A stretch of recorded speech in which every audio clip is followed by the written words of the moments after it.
Hoy es 11 de noviembre del año 2017 y estamos en su taller de defensores de derechos de defensores de derechos humanos. Se llama Aprender para defender nuestros derechos. Recordamos la sesión pasada, hablamos de las técnicas de respuesta inmediata y entre ellas habíamos ya tratado en la sesión antepasada la acción preventiva urgente y en la sesión anterior vimos la acción urgente. La acción urgente como un instrumento documental que va dirigido a una cantidad importante de personas que creemos pueden estar relacionadas con la posible solución inmediata de un asunto que requiere una relevancia extrema. En ese sentido, habíamos hablado de que deben ser comunicaciones breves, concretas, precisas, respetuosas, que centren las demandas que nosotros planteamos, retomando lo que las personas han mencionado. También recordamos que la fuente que nos hace dar a conocer esta información nos tiene que garantizar a nosotros la seguridad de que lo que estamos recibiendo como información es lo más cercano a la verdad, y en caso de que no sea así, es decir, que no podemos constatar la fuente o que tomamos una fuente indirecta como es un medio de comunicación, nosotros hacemos la aclaración de que en relación a la nota periodística, en relación a información no confirmada, nos hace actuar de esta manera. Luego también vimos todos los requisitos que debe tener la comunicación. Primero decíamos que tiene que tener un encabezado en el que tan solo leer el llamado, sabemos de qué se trata. Atención de la situación de la persona en Chiconauta y riesgo de violencia en el penal, por necesidad. Ya sabemos entonces que se circunscribe un momento, un lugar, un hecho específico, probable desalojo violento, de tal, probable conflicto o enfrentamiento entre comunidades que disputan un predio. Urge pronunciarse ante el riesgo de una sentencia injusta en contra de una persona. Esos son como los elementos iniciales que llevan a la acción urgente. Luego tenemos, pues, por supuesto, las fechas. Recordamos que no debemos de poner en ningún momento el día de ayer, el día tal, sino siempre fecha precisa. Las fechas son únicas y irrepetibles. Es hoy 11 de noviembre del año 2017 y nunca habrá otro 11 de noviembre del año 2017, sino el único del día de hoy. Eso es muy importante porque en el seguimiento de las recomendaciones, en el seguimiento de las acciones urgentes, debemos de considerar ese elemento. El otro elemento también que tenemos que considerar es que vienen todas las autoridades a las que les destinamos la comunicación, en el entendido de que al ponerlas como destinatarias de la comunicación, primero saben que hay una cadena de instancias e instituciones que están siendo conocedoras de un hecho, y esto ayuda a que entre una dependencia de un gubernamental o no gubernamental, de un organismo internacional, pues se sepa que estamos dando una comunicación y de alguna manera rompemos las cadenas de privacidad que hay entre los eslabones de mando y la posibilidad de que se den impunidad entre ellos. Cuando nosotros de alguna forma rompemos estas cadenas de mando, estamos logrando que entre la interdependencia que hay entre distintas instancias, todas ellas colaboren para decir, por ejemplo, la Secretaría de Gobernación turna esta comunicación a estas dependencias porque, aunque no nos compete atender directamente el hecho, estamos atentos de su seguimiento. Y aunque la Secretaría de Gobernación en un momento dado no tiene la apariencia de injerencia, también es cierto que, por ejemplo, la Secretaría de Gobernación tiene una unidad para la protección de derechos humanos y tiene un jefe que está encargado del seguimiento de casos. Así es que si turnamos una comunicación, ellos también hacen instancias, hacen labor de investigación o de acercamiento, incluso hacen visitas. Solo por dar un ejemplo de alguna de las instituciones. A veces, cuando hay, por ejemplo, un asunto de violación del derecho a la salud, tenemos que hay dos instancias. Por un lado, la Comisión Nacional de los Derechos Humanos y la Comisión Nacional de Arbitraje Médico. Y ambas instancias tendrán que decidir quién de ellas ve el caso, porque no van a ver ambas el caso, porque tendríamos luego un conflicto de interés. De repente, la CONAMED dice si hay violación, la CNDH dice no hay, o viceversa, y entonces generarían un conflicto. Lo que hacen ellos es decir, si ya no está viendo la CNDH, pues ya no lo ve la CONAMED, o viceversa. De la misma manera, nosotros enviamos en las comunicaciones al Alto Comisionado de Naciones Unidas para los Derechos Humanos, a su oficina en Ginebra, a su oficina en México, o enviamos a la Comisión Interamericana de Derechos Humanos. Cuando es una comunicación, la reciben como comunicación, pero cuando es para la atención de un caso, hay que ver qué instancia va a llevar el caso, porque si no, invalidamos la actuación. Así es que hay que optar ya cuando se va a dar el seguimiento de un caso, si lo llevamos a la Comisión Interamericana o a los instrumentos del Alto Comisionado de Naciones Unidas para los Derechos Humanos. Recuerden que en esa cadena de responsabilidades vamos desde los autores materiales, o que se presume que pueden ser los autores materiales, hasta tratar de buscar los autores intelectuales. Y lo otro, en la cadena de mando, en la cadena de responsabilidad, al hacer nosotros el señalamiento a una autoridad, ella está obligada a vigilar y a investigar si la información que le dieron sus subalternos es verídica, es verdadera o no, es falsa o no. Si no lo hacen, eso les resulta responsabilidad. De hecho, también hemos visto esta semana que ha salido a la luz pública que hay organizaciones en México que han turnado comisiones, informaciones a la Corte Penal Internacional buscando la responsabilidad de autores particulares del Estado mexicano que han cometido violaciones a derechos humanos o entidades privadas que, con el auspicio de autoridades, están cometiendo violaciones a los derechos humanos. Ese es más o menos por qué mandamos la comunicación. Esta semana que hubo una represión en contra de estudiantes de las normales rurales, de la normal Isidro Burgos de Ayotzinapa, y otras normales más que iban acompañando, de la de Oaxaca también, allá en Nochistlán, en el que se dio una provocación y finalmente hubo detenidos y heridos de parte de los estudiantes. Nosotros recordábamos que en Nochistlán lleva un año que fueron los hechos, todavía no hay sanciones a los responsables, y también decíamos que la recomendación de la Comisión Nacional de los Derechos Humanos era insuficiente porque no hacía nada por pedir que se cumpliera con las demandas originales que dieron la protesta, o sea, atender el desacuerdo con la reforma educativa, mejorar las condiciones de trabajo de los trabajadores de la educación, mejorar las condiciones de las escuelas, mejorar las condiciones en las que viven las poblaciones indígenas, etc. Esas demandas quedaron de lado y solamente se fue a como si se tratara de un asunto meramente de seguridad pública y de abuso de autoridad y brutalidad, entendiendo que el Estado mexicano actúa de conjunto y cuando viola los derechos económicos, sociales y culturales, después también viene esta violación a los derechos civiles y políticos.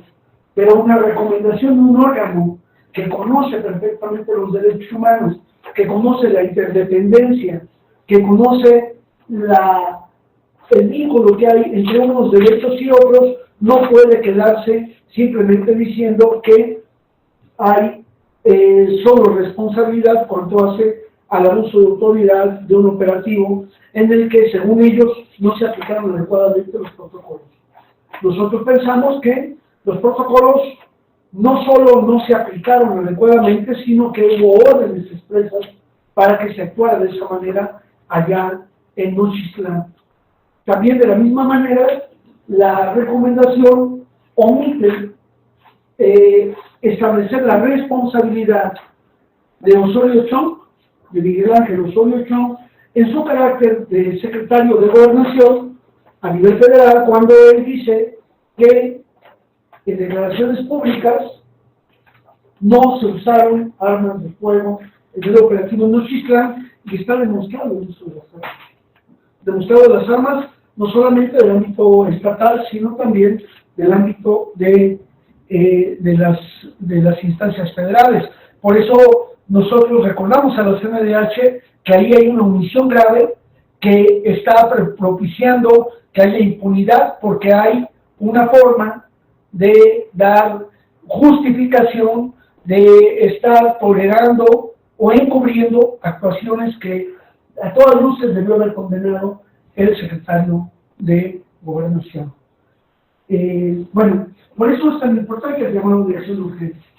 El texto breve, luego poner las consideraciones que nosotros hacemos respecto a el contexto en el que se da esa violación, para ayudar a apuntar a las investigaciones que hay que encauzar, y luego la fundamentación jurídica de los derechos. Y para eso utilizamos nuestra tablita que tenemos en los talleres, para que ahí se vaya logrando establecer la responsabilidad de las autoridades.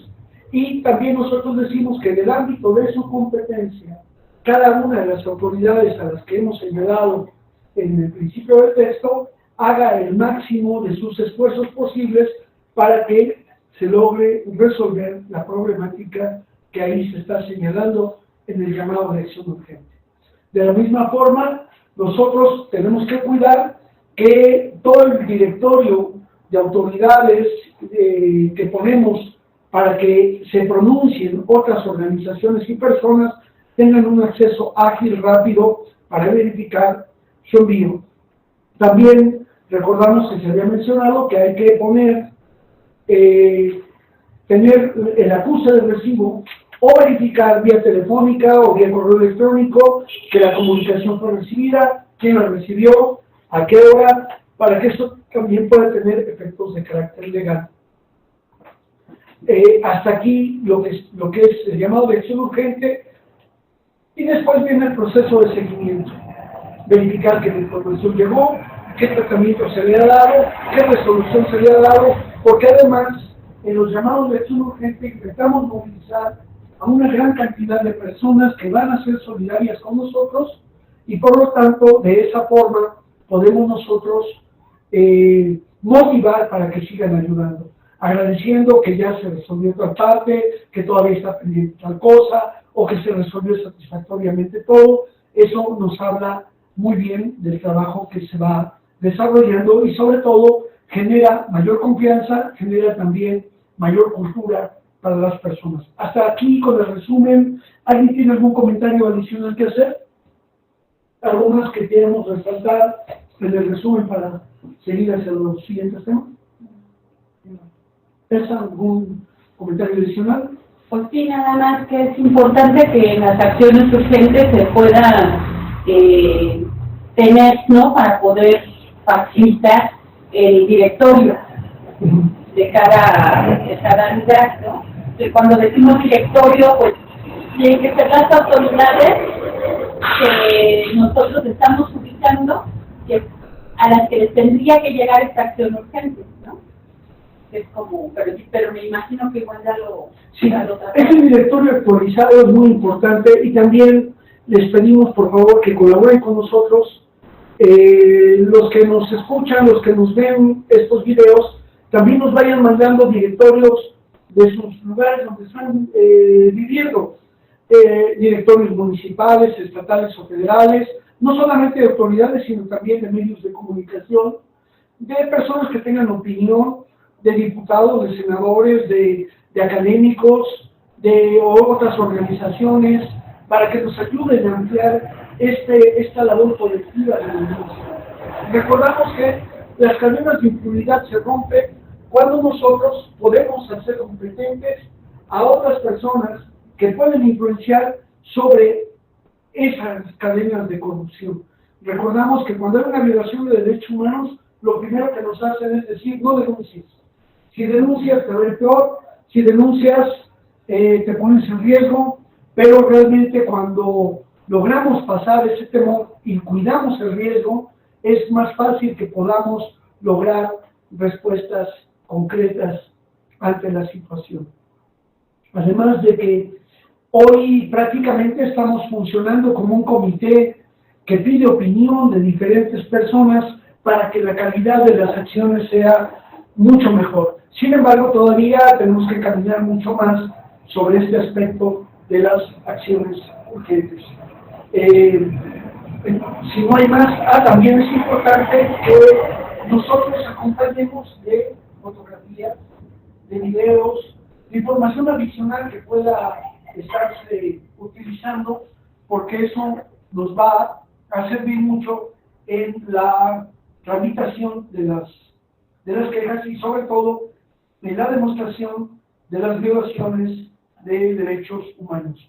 Recuerden, no olvidemos que es muy importante hoy, sobre todo, verificar cuando estamos recibiendo información que circula en redes sociales, porque con frecuencia estas pierden temporalidad y puede ser que estemos desgastando un esfuerzo cuando es un hecho que ya se resolvió, o peor aún, cuando el hecho puede ser que ni siquiera haya existido y solo lo mete como distractor para brindar la confianza que puede haber en el trabajo de las redes sociales. Hasta aquí este punto de las acciones urgentes, y ahora vamos a entrar algunos de los elementos especializados de los derechos humanos, el derecho internacional también, de los derechos humanos. Y vamos a empezar a ver lo que tiene que ver con la violación grave a los derechos humanos, que es el delito de la tortura. Vamos a hablar sobre la tortura y sus mecanismos de protección. Bueno, primero nosotros tenemos que considerar que en el marco del derecho, nosotros, bajo el principio de pro persona, nos vamos a basar en un instrumento internacional que nos da mayor amplitud para conocer y proteger mejor los derechos de las víctimas y sobrevivientes de la tortura. Este es la Convención Americana para prevenir y sancionar la tortura, porque en su definición nos ayuda a evitar un componente subjetivo que habla de la gravedad de los casos y se va más a la intencionalidad. Pero antes de entrar en materia de este análisis sobre la base jurídica en la que nos vamos a sustentar, quisiera preguntar y que pudiéramos aclarar qué es tortura, estrictamente hablando, como violación a derechos humanos, y qué no es tortura. Así que, pues, me gustaría escuchar algunas de sus opiniones con respecto a qué pensamos cuando hablamos de la palabra tortura. ¿Qué imaginamos? ¿Qué pensamos que puede ser? Bueno, a lo que me viene a la mente principalmente es esta parte de ¿cómo se llama? Pues una acción ejercida por una autoridad hacia una persona, hacia un ciudadano, con algunas intenciones, pues de obtener alguna contraprestación, ¿no? Algún beneficio, ¿no? Eso me viene a la tortura, ¿no? Y con eso, pues bueno, históricamente pudiera ser que pues siempre los órganos de gobierno, desde documentados, no sé, se me ocurre, en Roma, pues ocupaban muchos instrumentos para obtener declaraciones, por ejemplo, en el sentido de culpabilidad de un acusado, ¿cómo se llama? En ese sentido, ¿no? Porque, vaya, pues, bajo ellos la suposición era de que iba a negarlo, ¿no? Entonces, para obtener esa verdad era necesario, pues, infligirle dolor, y pues hay toda una ciencia para infligirle dolor. ¿Qué más podemos agregar? Elsa. Yo creo que la tortura pues es una herramienta muy antigua, que es histórica, que viene desde tiempos de la Inquisición, ¿no? En que incluso si te autoculpabas de un hecho, aunque no lo hubieras hecho, pues se te perdonaba, ¿no? Ciertas formas de ejercer este dolor y este daño, ¿no? A la persona. Entonces, creo que la tortura es una herramienta, un método que se ha venido sofisticando y que además no solo eso, ¿no? Que se ha tratado por mucho tiempo de judicializar.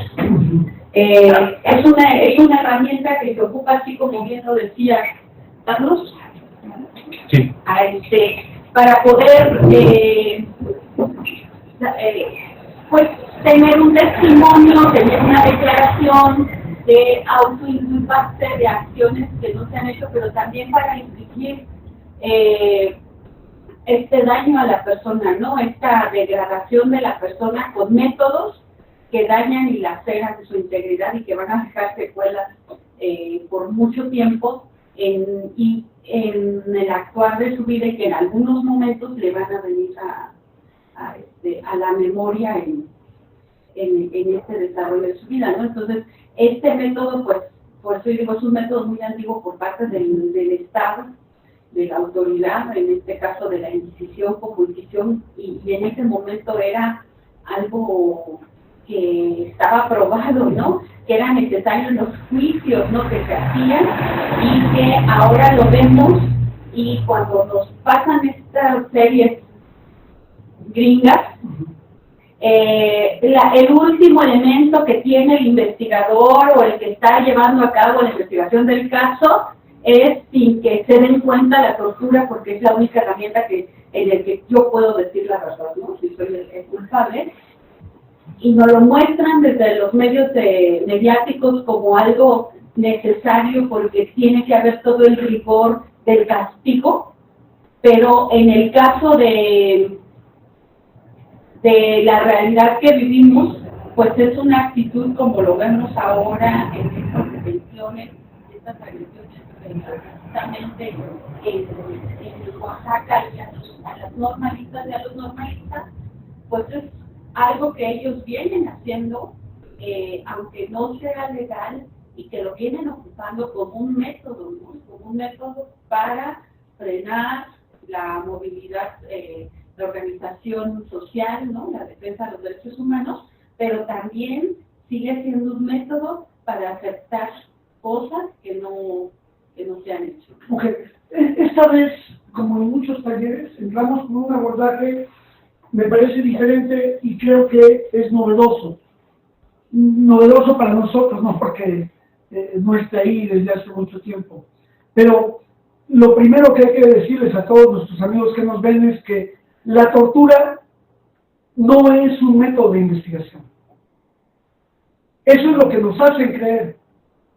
La tortura no es un método de investigación, no es una técnica de investigación policial, no es un recurso de investigación, porque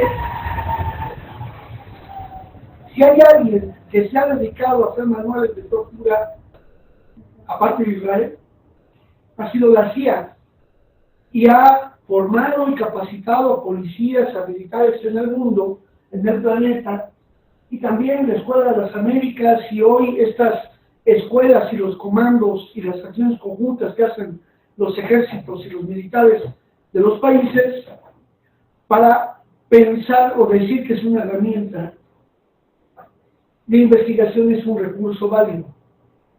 Lo que es cierto es que el 90% de los datos de prueba para hacerle una acusación a una persona, hoy, en este momento que tanto se ha avanzado en la lucha contra la tortura, el 90% de los datos de prueba de una investigación se basan en declaraciones, en opiniones, en lo que dicen, que vieron, vivieron o señalan. Y claro, alguien sin culpa, pero además lo acusa a sus coacusados. Si a eso uno agrega la inducción de testigos a que declaren en contra de personas por otro método, o sea, hay dos formas de coacción: la coacción moral y física, de someter y captar la voluntad, reducir la identidad de una persona para que acepte cosas que hizo o muchas que no hizo. De la misma manera, esa coacción se da en los testigos o en las víctimas para decir, por ejemplo, una víctima dice: yo no lo reconozco, yo no reconozco a esa persona, pero le dicen los policías: pero mira, aquí está, él ya confesó, ya reconoció que sí fue, y además ya te rescatamos, nosotros te rescatamos, y te estamos presentando a los que te hicieron. Pues tú tal vez no lo reconoces porque estabas nervioso, porque estabas nerviosa, porque estaban encapuchados y demás, pero ellos fueron. Y buscan mecanismos o métodos para que las declaraciones de las víctimas sean inducidas a que declaren en contra. No cuidan los mecanismos de identificación de presuntos responsables o culpables, porque al final de cuentas el elemento central que hay en todo esto de la tortura no es la investigación criminal, no es conocer la verdad o atenuar las culpas que puede haber o disuadir de las conductas delictivas. El problema principal que genera la tortura en los países es la corrupción, el tráfico de influencias. ¿Cómo mantengo un estado de cosas para garantizar la impunidad? Para aceptar que es un grupo terrorista internacional que quiso desestabilizar y tal, es como decir: vamos a matar a miles de personas para proteger la paz. Y ante el riesgo de un ataque nuclear, ante el riesgo de una guerra, hacen guerras preventivas, como se hicieron en diferentes lugares, y a la gente, para legitimar la crueldad que lleva, la torturan. ¿Y se la llevan a dónde? Se la llevan a Abu Ghraib, se la llevan a Guantánamo, se la llevan a los centros de detención como en Palestina, donde la tortura es un método legal, le llaman interrogatorio. Y esos interrogatorios se hacen sin la presencia de un abogado, sin la presencia de una autoridad que preserve la integridad física y psicológica de las personas, porque imponen estos derechos de Estado para fabricar lo que ellos quieren hacer. Y cuando volvemos al tema de la CIA, los manuales de la CIA recomiendan que no se tome en cuenta la tortura o las declaraciones que salen por tortura, porque en tortura cualquier persona puede decir que hizo cualquier barbaridad. ¿Por qué? Porque el tormento, la tortura que se le da a una persona, le roba la voluntad, y lo que necesita es alejarse del dolor, del riesgo de perder la vida, y por lo tanto termina aceptando, o termina muriendo, o termina siendo lesionado en ese intento por lograr que no se le acabe, no se actúe en contra de él. Así es que no garantiza la tortura que sea un método de investigación válido. Pero la tortura son actos, son acciones, pero también son omisiones. No solamente se trata de un acto que se ejecuta, sino también que se dejen de hacer cosas, y estaríamos viendo. Por ahí hay varios mensajes de chat que a ver si recuperamos. Básicamente es el sonido de Gloria. Ustedes son problemas técnicos de Ok. Bueno, entonces ahí ya pensé que eran algunos comentarios. Pero con respecto al